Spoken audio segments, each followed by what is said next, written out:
Hi, అందరూ ఎలా ఉన్నారు? బాగున్నారా? నేను మీ తెలుగు స్టోరీ. మన వీడియో కనుక నచ్చినట్లయితే ఒక లైక్ కొట్టండి. అదేవిధంగా కొత్త వాళ్ళు ఎవరైనా చూస్తుంటే మన ఛానల్ సబ్స్క్రైబ్ చేసుకోండి. స్టోరీ నేమ్ 3 హృదయాలు ఒక్క ప్రేమ. ఎపిసోడ్ 1. అనుకోని పరిచయం. హైదరాబాద్లో భారీ కంపెనీ ముందు వర్షం పడుతుంది. ఆది తన ఇంటర్వ్యూ కోసం పరిగెత్తుకుంటూ వస్తుంటాడు. అతని చేతిలో ఫైల్ జారి పడుతుంది. అప్పుడే అతని ముందు ఒక కార్ బ్రేక్ వేసి ఆగుతుంది. కార్ డోర్ ఓపెన్ అవుతుంది. స్లో మోషన్లో దిగుతుంది సితార. ఆమె కళ్ళల్లో యాటిట్యూడ్ చాలా ఎక్కువగా ఉంటుంది. ఆది వైపు చూసి, నువ్వు అటూ ఇటూ చూసుకొని నడవలేవా అంటుంది. అప్పుడు ఆది కోపంగా, రోడ్డు మీద అందరూ మీ కారు కోసం పక్కకు పోవాలా అంటాడు. అలా కాసేపు వాళ్ళిద్దరి మధ్య చిన్న గొడవ అవుతుంది. కానీ ఆ రోజు వాళ్ళిద్దరికీ తెలియదు వారి జీవితాల్లో ఒకదానితో ఒకటి కలిసిపోతాయి అని. ఆది ఇంటర్వ్యూ కంప్లీట్ చేసుకొని ఇంటికి వెళ్తాడు. అక్కడ అతని కోసం ఎదురు చూస్తుంది కావ్య. ఆది ఇంటికి రాగానే కావ్య ఇంటర్వ్యూ ఎలా జరిగింది అని అడుగుతుంది. ఆమె కళ్ళల్లో ప్రేమ స్పష్టంగా కనిపిస్తుంది. కానీ ఆది మాత్రం ఆమెను బెస్ట్ ఫ్రెండ్గా మాత్రమే చూస్తున్నాడు. కావ్య మనసులో మాత్రం నువ్వు ఎప్పుడో ఒకరోజు నన్నే ప్రేమిస్తావు అని ఆది అనుకుంటుంది. ఆది ఇంటర్వ్యూలో సెలెక్ట్ అయ్యా, జాయినింగ్ డేట్ కూడా ఇచ్చారు అని కావ్యకి సమాధానం చెప్పి వెళ్ళిపోతాడు. ఆది ఇంటర్వ్యూకి వెళ్ళిన కంపెనీకి సెలెక్ట్ అవ్వడమే కాకుండా వాళ్ళు అతనికి ఒక డేట్ కూడా జాయిన్ అవ్వమని ఇస్తారు. ఆ జాయిన్ డేట్ రానే వచ్చింది. ఆఫీస్లోకి ఆది అడుగు పెడతాడు. అక్కడ రిసెప్షన్ దగ్గర ఒక familiar voice, hello mister road hero అనగానే ఆది ఎవరా అని సౌండ్ వచ్చిన వైపుకి తిరిగి చూశాడు. ఆది షాక్ అవుతాడు. ఆది ముందు సితార. ఆమె ఈ కంపెనీ ఓనర్ కూతురు. ఆది మనసులో ఏంటి ఈమె ఇక్కడ ఉంది అని అనుకుంటాడు. సితార చిరునవ్వుతో వెల్కమ్ టు మై కంపెనీ అంటుంది. ఆది మాత్రం కొంచెం డిసప్పాయింట్గా మనసులో అబ్బా ఆమె కంపెనీ అని అనుకుంటా. ఆఫీస్లో ప్రతిరోజు ఆది సితార మధ్య చిన్న చిన్న వాగ్వాదాలు. కానీ ఆ గొడవల్లోనే ఒక చిన్న స్పార్క్ సితార గమనిస్తుంది. ఆది తన ఫ్రెండ్ కోసం, ఫ్యామిలీ కోసం ఎంతో కష్టపడతాడు. అదే సమయంలో కావ్య తన జాబ్ కోసం ట్రై చేస్తుంది. కానీ ఆమెకి ఏ జాబ్ రాలేదు. ఆది దగ్గరికి వచ్చి చెప్తుంది, నువ్వు నా లైఫ్లో ఉన్నావంటే చాలు. ఆ మాటల్లో దాగి ఉన్న ప్రేమ ఆదికి మాత్రం అర్థం చేసుకోడు. ఒకరోజు ఆఫీస్ ప్రాజెక్ట్. సితార ఆదితో డ్యాన్స్ చేస్తుంది. అప్పుడు అక్కడికి వస్తుంది కావ్య. కావ్యాని ఆది ఇన్వైట్ చేస్తాడు. ఆమె కళ్ళల్లో చిన్న బాధ. సితార అడుగుతుంది, ఆమె ఎవరు ఆది అని. నా చిన్నప్పటి ఫ్రెండ్ అని ఆది సమాధానం సితారాకు చెప్తాడు. సితార ముఖంలో అర్థం కాని ఫీలింగ్. ఇదే మొదటి జెలసీకి అర్థం. వర్షం పడుతుంది. కావ్య రోడ్డు దాటుతుంటే బైక్ స్లిప్ అయ్యి కావ్యకి డాష్ ఇస్తుంది. కావ్య వెంటనే క్రింద పడిపోతుంది. తాను కింద పడటం చూసి ఆది అక్కడికి పరిగెత్తుతూ ఆమెను హాస్పిటల్కు తీసుకెళ్తాడు. సితారాకి ఈ విషయం తెలిసి హాస్పిటల్కు వస్తుంది. ఆది కావ్య చేతిని పట్టుకొని కూర్చొని ఉంటే సితార గుండెల్లో ఏదో నొప్పి. సితార తన మనసులో ఇతను నిజంగా ఆమెను ప్రేమిస్తున్నాడా అని అనుకుంటుంది. కావ్యకి అయ్యింది చిన్న గాయం మాత్రమే. కానీ ఆ సంఘటనతో ఆమె ధైర్యం తెచ్చుకొని ఆదికి చెప్తుంది, నిన్ను నేను చిన్నప్పటి నుంచి ప్రేమిస్తున్నాను అని. కావ్య నోటి నుంచి వచ్చిన మాటలు విన్న ఆది షాక్ అవుతాడు. అతను మనసులో మాత్రం సితార గురించే ఆలోచన. ఇంకా ఇప్పుడు ఒక హృదయం ఒప్పుకుంది, మరో హృదయం గందరగోళంలో ఉంది. 3 హృదయాలు నిశ్శబ్దంగా బాధపడుతున్నాయి. అందులో ఒకటి కావ్య మరియు ఆది సితార. కావ్య ప్రేమను చెప్పినాక ఆది మౌనంగా మారిపోతాడు. నాకు టైం కావాలి అంటాడు. అప్పుడు కావ్య నవ్వుతూ తల ఊపుతుంది. వాళ్ళిద్దరూ హాస్పిటల్ నుంచి ఇంటికి తిరిగి వెళ్ళిపోతారు. కానీ ఆమె గది లోపలికి వెళ్ళి ఒంటరిగా ఏడుస్తుంది. అదే రాత్రి ఆది ఫోన్కి సితార మెసేజ్, రేపు లేట్ అవ్వకండి మిస్టర్ రోడ్ హీరో. ఆమె మెసేజ్ చూసి ఆది మనసు తెలియని ఆందోళనతో నిండిపోతుంది.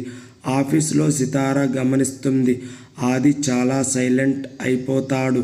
అప్పుడు సితార ఏమైంది అని అడుగుతుంది.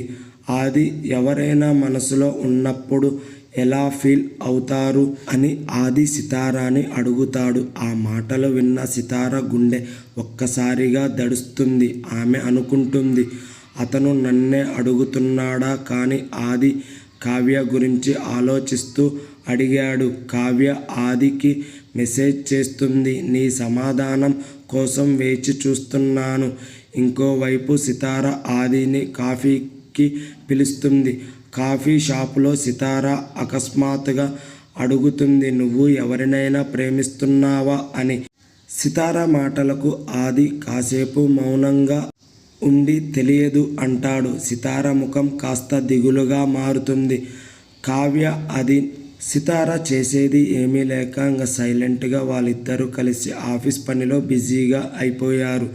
ఎవరి పనులు వాళ్ళు పూర్తి చేసుకొని ఆది ఇంటికి వెళ్ళిన తర్వాత కావ్య ఇంటి దగ్గర ఎదురు చూస్తూ ఉంటుంది. ఆది ఇంటికి వచ్చి నాకు ఏం సమాధానం చెప్తాడు అని ఆలోచిస్తుంది. అంతలో ఆది గేట్ లోపలికి వస్తాడు. కావ్య ఆదికి ఎదురు వెళ్ళి ఆదిని కలుస్తుంది. ఆది మాత్రం తనకి ఏమీ సమాధానం చెప్పడు. అప్పుడు కావ్య, నువ్వు నన్ను ప్రేమించకపోయినా పర్వాలేదు, నేను నీకు దూరం కాలేను అంటుంది. ఆ మాటల్లో అంతులేని నిజాయితీ. ఆది గుండెల్లో బాధ అతనికి అర్థమవుతుంది. తన నిర్ణయం ఒకరి జీవితాన్ని మార్చబోతుంది అని ఆది అనుకుంటాడు. కావ్య తిరిగి తన ఇంటికి వెళ్ళిపోతుంది. మరుసటి రోజు ఆఫీస్లో ఒక పెద్ద ప్రాజెక్ట్ సక్సెస్ అవుతుంది. సంతోషంగా సితార ఆది దగ్గరికి వచ్చి అతన్ని హగ్ చేసుకుంటుంది. ఆ క్షణం వారిద్దరికీ టైం స్టాప్ అయినట్టుంది. దూరం నుండి చూస్తుంది కావ్య. ఆమె ఆఫీస్ దగ్గరికి ఆదిని సర్ప్రైజ్ చేయడానికి వచ్చింది. కానీ అక్కడ జరిగిన సన్నివేశాన్ని చూశాక కావ్య ఆదిని కలవాలి అని అనుకోలేదు. కానీ ఆమె గుండెల్లో ఎంతో తెలియని నొప్పి, ఆమె కళ్ళల్లో నీళ్లు తిరిగాయి. అక్కడి నుంచి ఆమె తిరిగి ఇంటికి వెళ్ళిపోయింది. ఆమె తన రూములో ఒంటరిగా కూర్చొని ఆ రాత్రి ఒక నిర్ణయం తీసుకుంటుంది. అతని సంతోషమే నాకు ముఖ్యం. ఆదికి మెసేజ్ చేస్తుంది.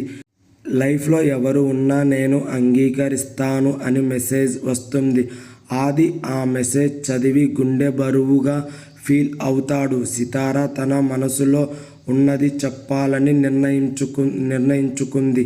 మరుసటి రోజు ఆదికి సితార, మనం రూఫ్ టాప్ మీద కలుద్దామా అని మెసేజ్ చేస్తుంది. ఆది ఓకే అని రిప్లై ఇస్తాడు. రిప్లై వచ్చిన మెసేజ్ని చూసి సితార ఎంతో సంతోషపడుతుంది.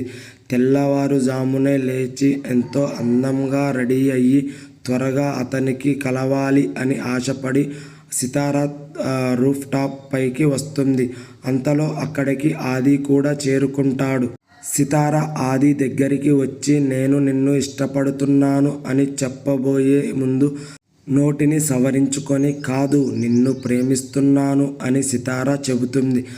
ఆదికి షాక్. సితార తన ఆఫీస్ యజమానురాలి కూతురు. ఇప్పుడు అతని ముందు రెండు ప్రేమలు నిలబడ్డాయి. కాసేపు అతను ఆలోచించుకొని తర్వాత ఆది చివరికి మాట్లాడటం ప్రారంభిస్తాడు. అంతలో అతనికి ఫోన్ వస్తుంది. ఫోన్ బయటకు తీసి చూస్తాడు. స్క్రీన్ పైన కావ్య నెంబర్ ఉంది. సరే అని కాల్ లిఫ్ట్ చేసి హలో కావ్య, ఏంటి చెప్పు అని అంటాడు. అటువైపు నుంచి కావ్య ఎంతో నిరాశగా కళ్ళ నుండి నీళ్లు తిరుగుతూ ఏడుస్తూ మా నాన్నకి హార్ట్ అటాక్ వచ్చింది అని చెబుతుంది. కావ్య మాటలు వినగానే ఆది హాస్పిటల్కు పరిగెత్తుకుంటూ చేరుకున్నాడు. కావ్య బయట బెంచ్ మీద కూర్చొని ఏడుస్తుంది.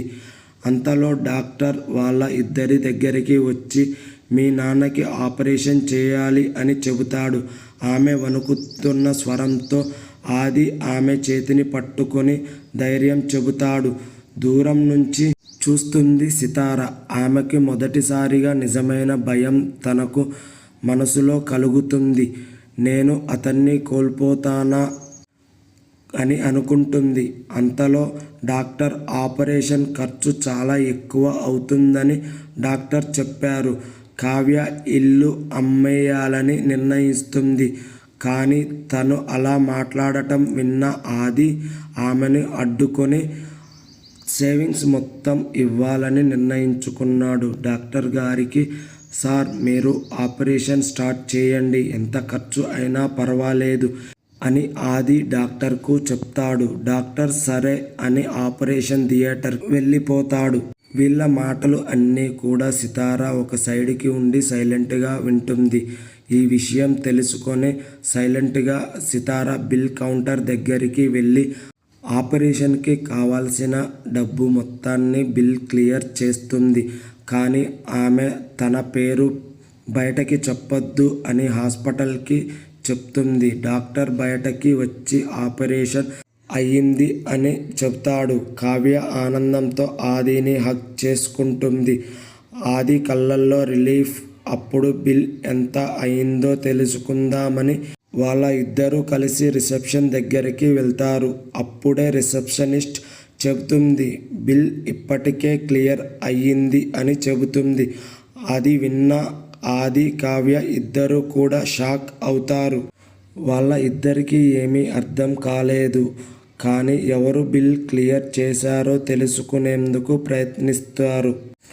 వాళ్ళు రిసెప్షన్ దగ్గరికి వచ్చి ఎవరు బిల్ క్లియర్ చేశారో కొంచెం మాకు తెలియజేయండి అని అడుగుతారు. అప్పుడు రిసెప్షనిస్ట్ ఆమె ఏమీ చెప్పకుండా మాకు తెలియదు అండి, ఎవరో వచ్చారు, బిల్ కట్టి వెళ్ళిపోయారు అని చెబుతుంది.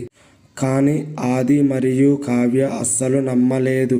ఎవరు కట్టారో తెలియకుండా మీరు బిల్ ఎలా కట్టించుకుంటారు అని. కానీ ఎవరో చెప్పండి అని పదే పదే అడగటంతో వాళ్ళు బిల్ ఎవరు క్లియర్ చేశారో ఆదికి చెబుతారు. అది తెలుసుకున్న ఆది సితార ఇక్కడికి వచ్చిందా అని మనసులో అనుకుంటూ సితార బిల్ క్లియర్ చేసింది అని తెలుసుకోగానే ఆది మరియు కావ్య ఇద్దరూ కలిసి సితార దగ్గరకు వెళ్తారు. ఆది సితార దగ్గరికి వెళ్ళి ఇలా అడుగుతాడు, ఎందుకు సితార నువ్వు హాస్పిటల్ బిల్ క్లియర్ చేశావు అని. సితార ఆది వైపు ప్రేమగా చూస్తూ నీకు బాధ ఉండకూడదనిపించింది. ఆ మాటలు ఆది గుండెల్లో ఏదో తెలియని కొత్త ఫీలింగ్ని తెలిపాయి. ఆది మొదటిసారిగా సితారాని చూసి స్మైల్ ఇస్తాడు. థ్యాంక్ యూ అంటాడు నిజమైన హృదయంతో. ఆ క్షణం ఇద్దరి మధ్య దూరం తగ్గుతుంది. దూరం నుంచి చూస్తున్న కావ్య ఆమెకి అర్థమవుతుంది. ఆది కళ్ళల్లో ప్రత్యేకమైన మెరుపు. సితార అంటే అతనికి ఇష్టం అనే భావం కలిగింది.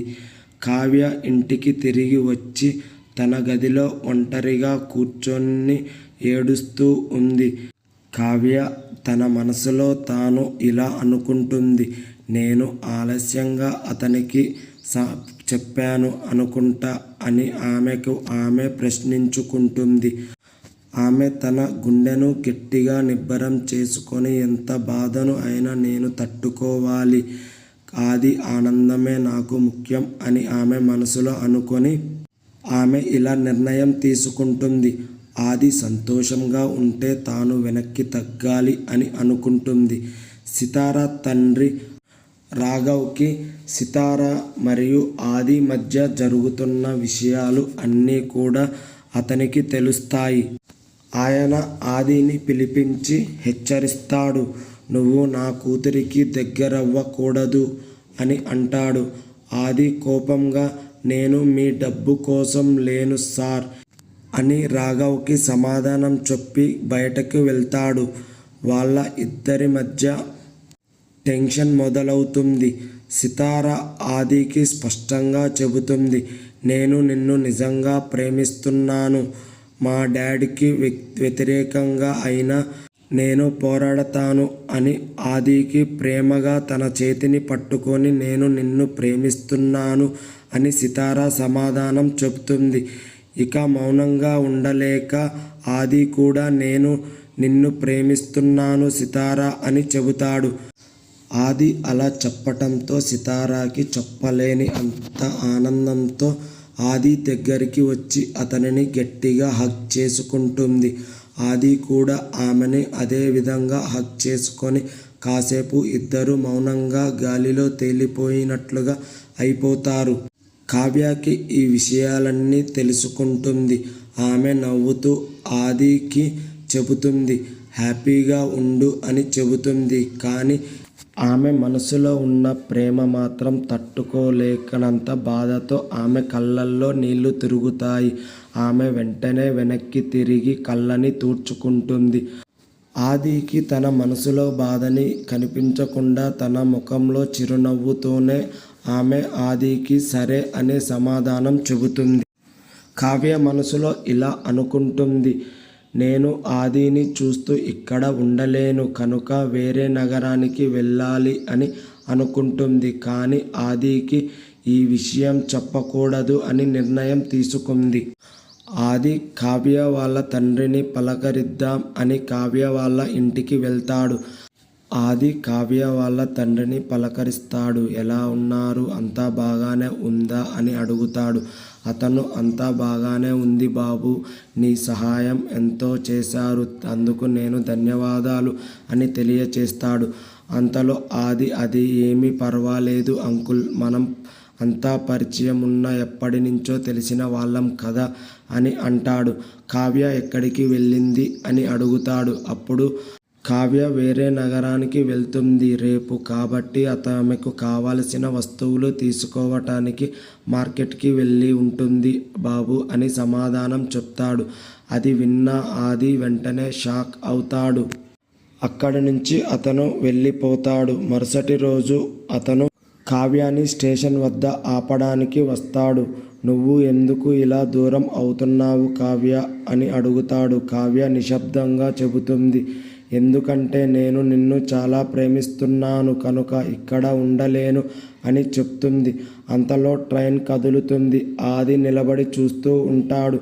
అప్పుడే అతని ఫోన్ రింగ్ అవుతుంది. ఆది ఫోన్ బయటకు తీసి చూస్తాడు. స్క్రీన్పై సితార నెంబర్ కనిపిస్తుంది. తను అలా ఒక్క క్షణం కళ్ళు మూసుకొని మనసుని నిగ్రహం చేసుకొని కాల్ లిఫ్ట్ చేస్తాడు. సితార తండ్రి హార్ట్అటాక్ అని ఆది మళ్ళీ షాక్ అవుతాడు. ఇప్పుడు పరిస్థితి ఏమవుతుంది, అతనికి ఏమీ అర్థం కావటం లేదు. ఆది రైల్వే స్టేషన్ నుంచి డైరెక్ట్గా హాస్పిటల్ దగ్గరికి వెళ్తాడు. వెళ్ళి సితారాని కలుస్తాడు. సితార తండ్రి షాకింగ్ షరతు, ఆది ముందున్న కఠిన నిర్ణయం, కావ్య జీవితంలో కొత్త వ్యక్తి ఎంట్రీ, ఇవన్నీ నెక్స్ట్ ఎపిసోడ్లో తెలుసుకుందాం. మన వీడియో కనుక నచ్చినట్లయితే ఒక లైక్ చేయండి. కొత్త వాళ్ళు ఎవరైనా మన ఛానల్ని చూస్తుంటే సబ్స్క్రైబ్ చేసుకోండి. Thanks for watching.